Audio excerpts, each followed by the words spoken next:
Welcome to the NFC East Sports Betting Preview here at FTNBets.com, otherwise known as Betting with Benny. I'll be your host, Benny Ricciardi, and today we're going to talk about the NFC East. We're going to talk about, the Dallas Cowboys, the Philadelphia Eagles, the New York Giants, and I'm going to mess this up at least 3 or 4 times in the show, but I'm going to call them the Washington Commanders for now, but you may hear me say Redskins at some point in the show. I almost guarantee it.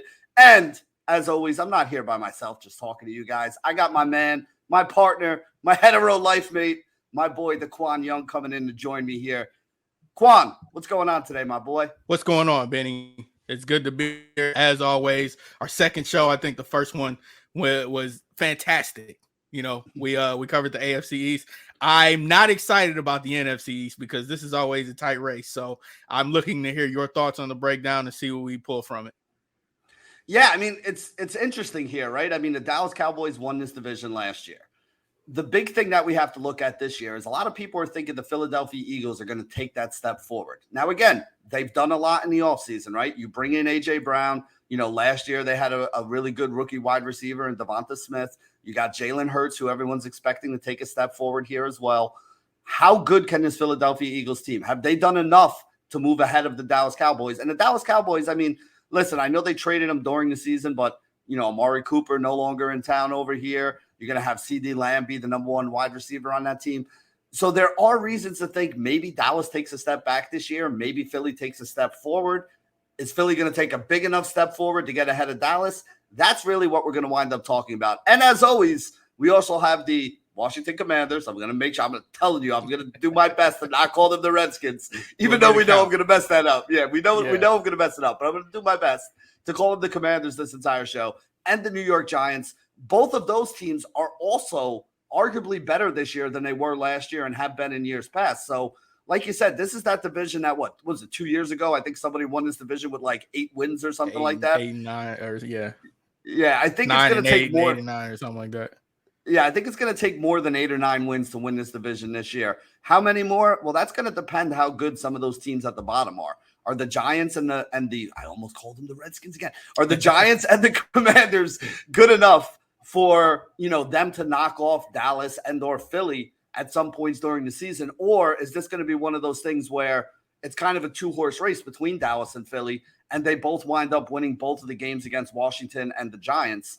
That's really what we got to kind of figure out here and kind of look forward to. And if you look at some of the numbers here, this is one of the most evenly matched divisions based on the projections that we have. Not only the projections for win totals that we have at FTN, but also the numbers that the books and the bettors have been betting on now. You look at the win totals for all these teams. I think the lowest win total in this division is 7, and the highest win total in this division is 10. So from top to bottom, this entire division is only projected to be separated by about 3 wins. So again, 1 loss here, 1 injury here could be the difference between one of these teams being the one that goes and represents the NFC East in the playoffs, and one of these teams sitting at home and playing a little bit of golf late in January, early February here. So we'll have to see how that all works out. What do you think? Do you think that Philly has done enough where they're going to take that step forward, or is Dallas still the team to beat in this division? Listen, man, I don't get it. I've been seeing, like, I was putting everything together graphic wise today, and I was looking at the projection. I see Jeff Ratcliffe. He's talking about, you know, Jalen Hurts. I think that he has him ranked top 5, and it's not that I don't believe in Jeff Ratcliffe. I don't believe in Jalen Hurts or Nick Sirianni. Last year, I think you saw them, like, it's a lot of garbage time points, and I know he's a top fantasy prospect, but just as a quarterback and as a football team, I just didn't believe in their offense enough. I think they did make some great moves in the offseason with some acquisitions. A.J. Brown, like you mentioned, I think he's going to be great for him, but will he take that lead as a passer? I don't think so. There's nothing that I've seen recently to get me to believe that he will take that next jump, and there's nothing that I've seen in the past. So I'm not a believer in the Eagles. I'm still thinking this is a Cowboys division, and they're still a ways away. But luckily for the Eagles, or if the Commanders or the Giants even show up, there's that extra wild card seed, the 7th spot. So, you know, you never really know coming out of this division. Yeah, I mean, listen, this is always one of those rough and tumble divisions where, like I said, every year things could go one way or another. If that goes down, that could completely tank the season for the Cowboys here. If Jalen Hurts takes that step up, maybe this is a team that could be there. Will it happen? Won't it happen? I don't know. But after we come back from this commercial break, we'll get into all the numbers and we'll tell you what the bettors are looking at and where we think you should have your money. Up next on Betting with Benny. Welcome back to Betting with Benny with the NFC East betting preview here. We're going to go like we did last show when we did the AFC East preview. We're going to go team by team. We're going to talk about the projected win totals that we have over here at FTN Bets. You can check those out over at ftnbets.com. Type in ftnbets.com win totals into your Google machine or whatever else you use as your search engine. It'll pop up all the win totals that we have here from our win total model that Jeff Ratcliffe put together.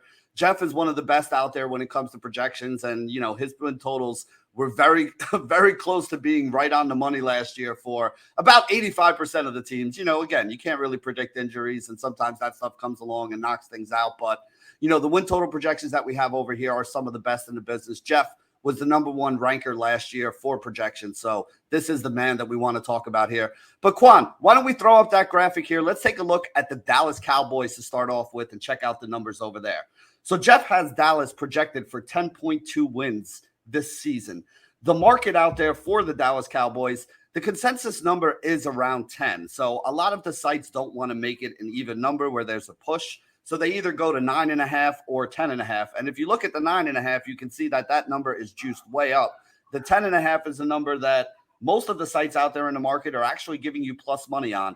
The one site that does have it right at 10 is DraftKings. And the reason why I say it's the consensus is at DraftKings, this is minus 110 to the over and minus 110 to the under, which means 10 is the number that they have out there and everybody is kind of looking at. Again, we have it projected for 10.2, slightly above. So I have no problem if you want to take the over on that 10.5 there. 10.5 is the number that's available at MGM, at PointsBet, at FanDuel for the win total for the Dallas Cowboys for this season. And like I said, it's paying plus money. You can get it at plus 120 on both PointsBet and MGM. Now, the reason why they juice it up to plus 120 is because, again, it's a little bit higher than the projection and the consensus number of 10. And that's why we're able to get it up there at that number. But Dallas Cowboys would need to win 11 games to cash this 10.5, which is something that I think I would need to get plus money for. If you have to lay minus 105 or minus 110 here on the Dallas Cowboys, that's going to be something that you want to avoid and stay away from. But as we mentioned in the opener, the Dallas Cowboys are the team that is projected to win this division, plus 135 to win the NFC East. That's a 42% chance with the implied probability, Quan. What do you think about that? Too high, too low, or right where it should be? I think it's right on the money, man. Like I said, we keep talking about how division is. I think Dak is the quarterback. I think we finally got to the point where we can stop questioning that. They lost Amari Cooper, I think, which will be really big. But CeeDee Lamb is a playmaker. He's explosive. And that Cowboys defense.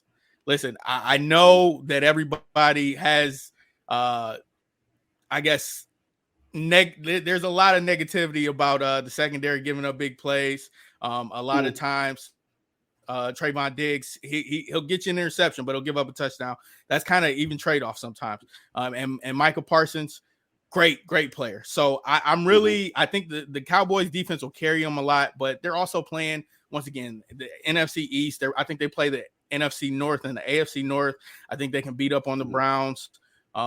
There are a couple of teams, like I don't think Pittsburgh's going to be able to give them anything, and I think the Texans are in there somewhere on their schedule too. So a few cupcake teams for the Cowboys. I like where the number is, and I would actually lean towards the over if anything. Yeah, I actually like this number as well. Like I said, I think Dallas is the team that is, the team to beat in this division here. I think it really comes down to whether you think Washington and the New York Giants can make any noise this year. Because if you don't think Washington and the Giants can make any noise, then plus 135 on Dallas in a 2-horse race is a very good price for them, right? So that's what I really think here. I don't think Washington is going to get anywhere near the 10-plus wins it's probably going to take to win this division. I don't think the Giants are going to get anywhere near the 10 wins it's going to take to win this division. So to me, it's really a 2-horse race between Dallas and Philly. And if you're going to give me a 2-horse race, I'm going to take the team that I like a little more here if you're going to give me a payout of plus 135 on it. So I think the Dallas Cowboys belong as the favorite in this division. I actually like taking them to win the division at plus 135 more than I like messing with any of the over 10.5 wins or anything like that. Because this could be a division where only 10 wins winds up winning this division, right? One team gets to 10, maybe 11 wins is what it's going to take here. I don't think any team in this division is going to be 13-4 or 14-3 and, the number one overall seed in the NFC or anything like that. I think, that's the way it always works in the East, right? Like these teams are all going to kind of beat up on each other at different points in the year. We're going to think, oh, look, Philly looks like they're making a run. Now Dallas is making a run. Oh, man, Washington's still in it. They can make a run. Like that's pretty much the way things work out every year in the NFC East. So I think Dallas at plus 135 is actually the bet that I like more than messing with any of the win total numbers here. You look at to win the NFC, they are plus 900 here. So that's about a 10% chance they're giving Dallas to win the NFC. That's a pretty good number as well. I think that's about where Dallas belongs. Again, if you think they're going to win the division, they're probably going to get at least one home game. They could beat anybody if that offense is clicking. We've seen Dak have those games where he's thrown for 400 yards. So that's something that we got to look at here. 20-1 is the number for the Dallas Cowboys to win the Super Bowl here. Again, I don't think Dallas has enough to win the Super Bowl. But 20-1, I think, is a pretty decent number there. So what do you think? Dallas 20-1, any interest in that? No interest at all. I get the numbers great. I think the NFC is really top heavy, and it's Rams, Bucks, and then everybody else. I think those are the two coming out the NFC. So I wouldn't. I feel like it's a longer shot because every year we get the Cowboys. This is our year, but it hasn't been their year in about. Is that 30 years now? Oh, man. Wow, woo. We're getting old. Yeah, the fact that we remember the last time Dallas won right now, and most of the youngins out there may not even remember when Dallas was actually not even alive. Yeah. So that's a little bit of a problem. But yeah, I kind of agree with you. That's why I like the NFC East number for them because I don't really want to take them to win the NFC, and I don't want to take them to win the Super Bowl. So to me, the only playable number there is the one for them to win the NFC East at plus 135. So let's go on and talk about their biggest competition here to win the NFC East, and that's going to be the Philadelphia Eagles here. So Jeff Ratcliffe has the Eagles projected for 9 wins this year. They were 9-8 last year too.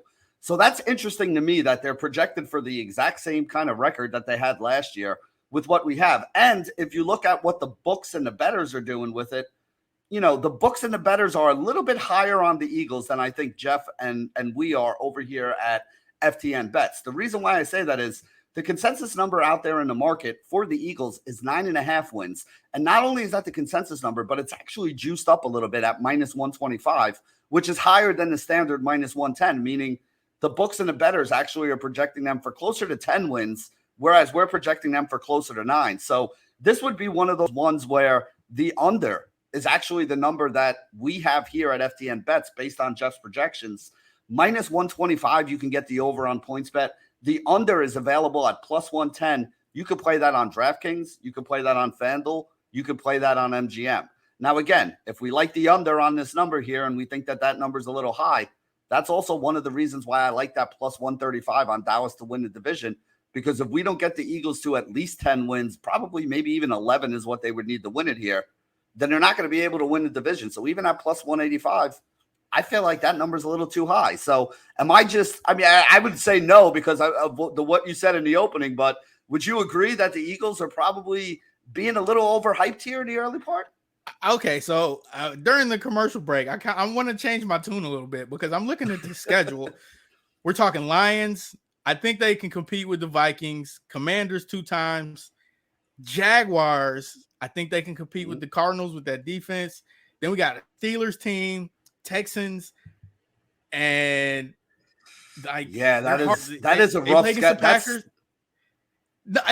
I think it's a fairly easy schedule. Like the NFC North, only team there is the Packers for me, and then like their AFC non-conference games, the Steelers, the Texans, they might be able to squeak it out, man.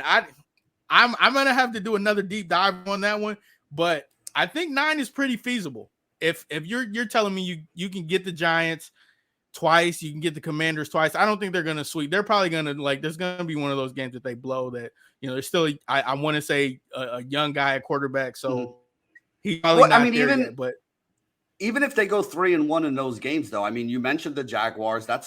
Unless we see the Jaguars take a huge step forward, because they are a young team here, but that's a probable win there. You mentioned the Texans. That's another probable win if they're on the schedule. I mean, you're talking already now. We're at probably 5 wins, 6 wins there. And, that's only in about 7 or 8 games. Maybe they upset one of the teams that we don't expect them to win. Maybe they split with the Dallas Cowboys as well. Like you said, there is a path for them to get to 10 or 11 wins here. And I think that might be the reason why people are a little higher on them. Yeah. I would be interested to see with Jeff's number. Jeff does everything based on percentages, and that's the way I think it should be. And he probably has the Eagles to win a bunch of those games, like 70%, 60% there.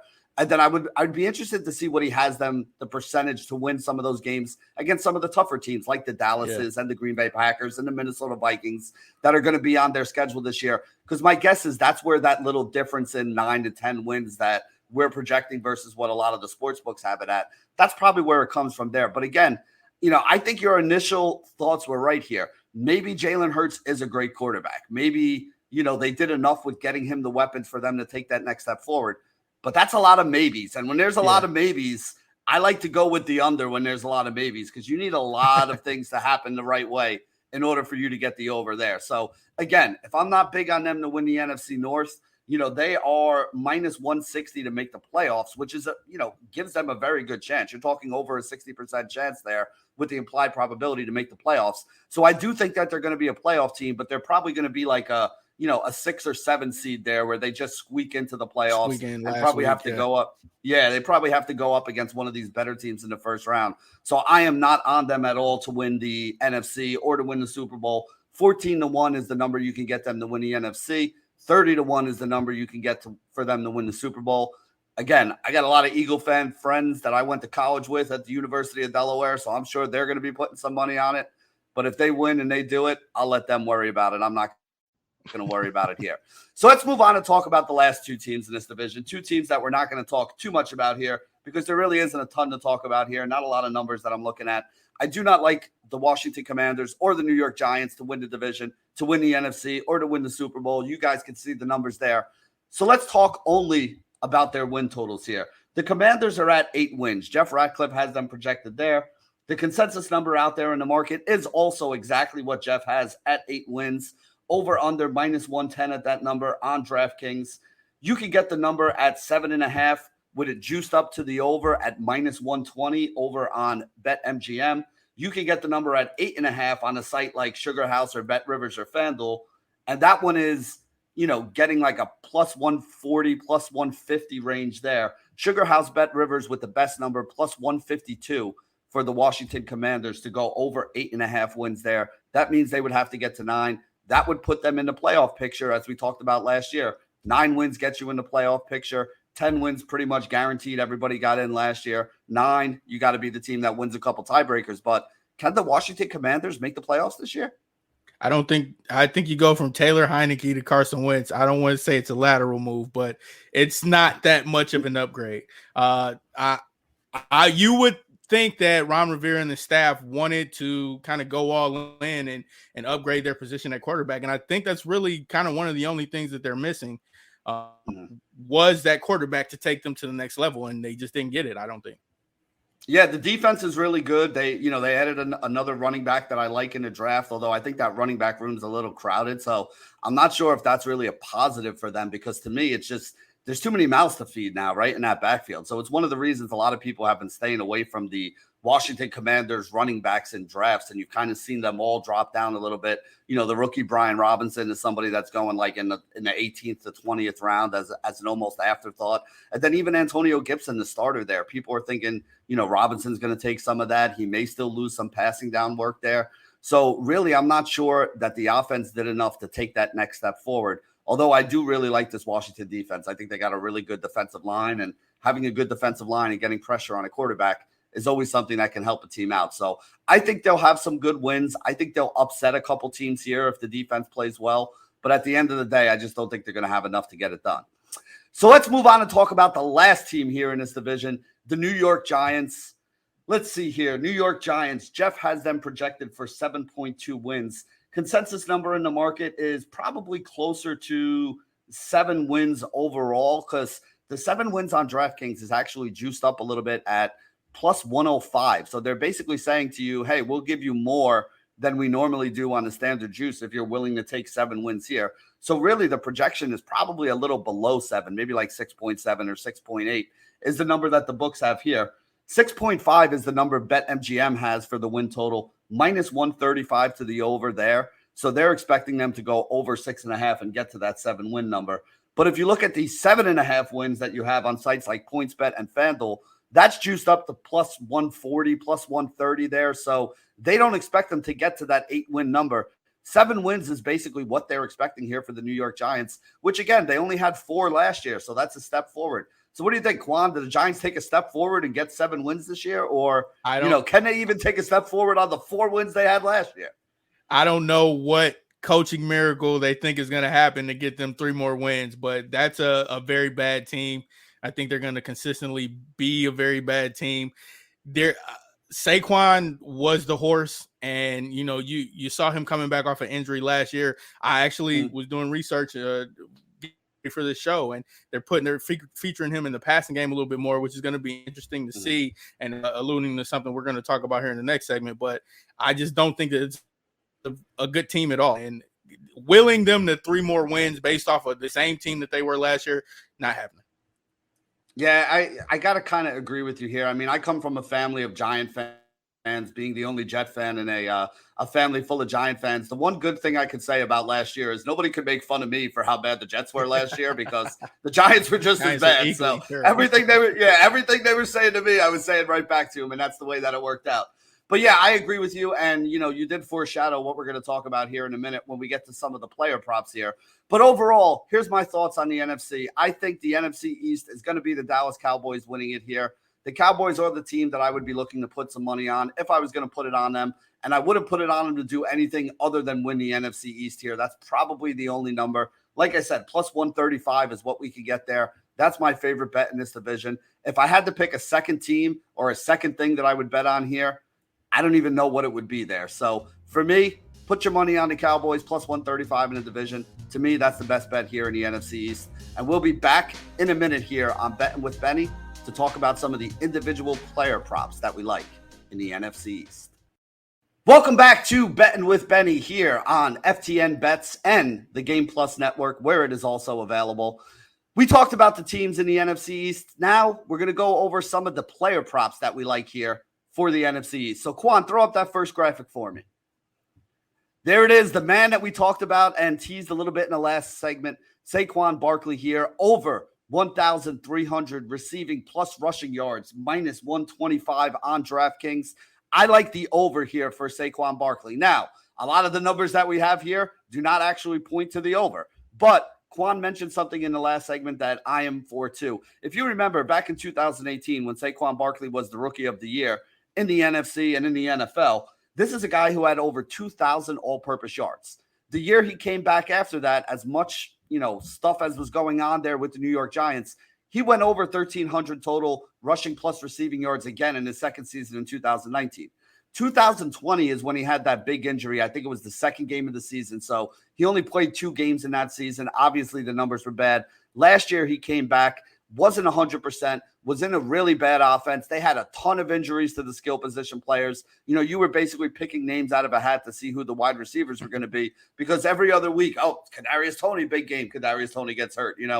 Galladay, big game. Galladay gets hurt. No, they were not able to be consistent throughout the entire season. Even Saquon didn't play the whole season. I think it was 13 games is all he got in last year as well. But he does look healthy now. Again, I live in the New York area. There's a lot of positive news coming out of Giants camp about Saquon Barkley this year. I think this is going to be the year where he bounces back here. I think he gets close to 1,000 yards rushing this year, maybe 800 to 1,000, somewhere in that range. And then I also think he's going to be able to add 300 or 400 yards receiving to it. Again, when he was a rookie, I think it was over 700 yards receiving that he had, just a monster number there. His second year in the league, it was over 400. So me projecting him for 400 or 500 yards receiving is not a crazy number that we haven't seen here before. So I like Saquon Barkley over 1,300.5 rushing plus receiving yards. He's got to get to 1,301, and I do think he gets there, even though Jeff Ratcliffe's projections are a little bit below that at 1,228 yards. I'm going to stick with what I thought originally, Saquon Barkley on the over. throw up that second graphic here. Let's talk about the other guy that we like. The other guy that we like is going to be Devonta Smith, or technically I should say the other guy that we don't like is going to be Devonta Smith going for the under here. And I don't think that this is a very, I don't think I'm alone here where I'm saying that this guy's going to be the under. Last year you look at the numbers, 64 catches for 916 yards. Well, yeah, maybe he'll take a step forward in the second season, but he's no longer the wide receiver 1 here in his second season. The addition of A.J. Brown makes him the wide receiver 2. Now, again, a lot of the other wide receivers that they had last year didn't do all that much, wasn't all that great, all the numbers that they had here. But with that being said, you're going to take a guy now who went from being the number 1 target on his team. You're going to drop him down to the number 2 target on his team. This is a team that has Dallas Goedert, who's a tight end that's going to see a lot of targets as well. We keep hearing about Gainwell getting more and more snaps in practice as well. So that's going to be another guy that's involved, and he's very good in the passing game, somebody that we saw there. They do have a couple other wide receivers when they go 3 wide sets that they're going to be putting in there. I just don't think there's going to be enough volume there for Devonta Smith to get over 880 receiving yards this year. And remember, 2/3 of these season-long props do tend to end to the under, and I think Devonta Smith is going to be in that 2/3 here this season. So, Quan, let me ask you, Saquon Barkley, Devonta Smith, or is there something else you're looking at here as a player prop to bet in the NFC East? Listen, man, I was a Lions fan for years. One thing I know is Kenny Golladay does not play all season. If you find all his receiving props, I said it last year, go under on his touchdowns. I don't think he scored one. Go under on his receiving yards, go under on his catches, go under. It's a fire sale. Go under on Kenny Golladay because he will not be healthy. There you go. All the unders on Kenny Golladay. And like I said, 2/3 of these season-long props do end under. So even if you don't do any research, as long as you're betting unders, there's a good chance you're probably going to wind up profitable at the end. So there you go. For Deqwan Young, this is Benny Ricciardi signing off for another episode of Betting with Benny here at FTN Bets.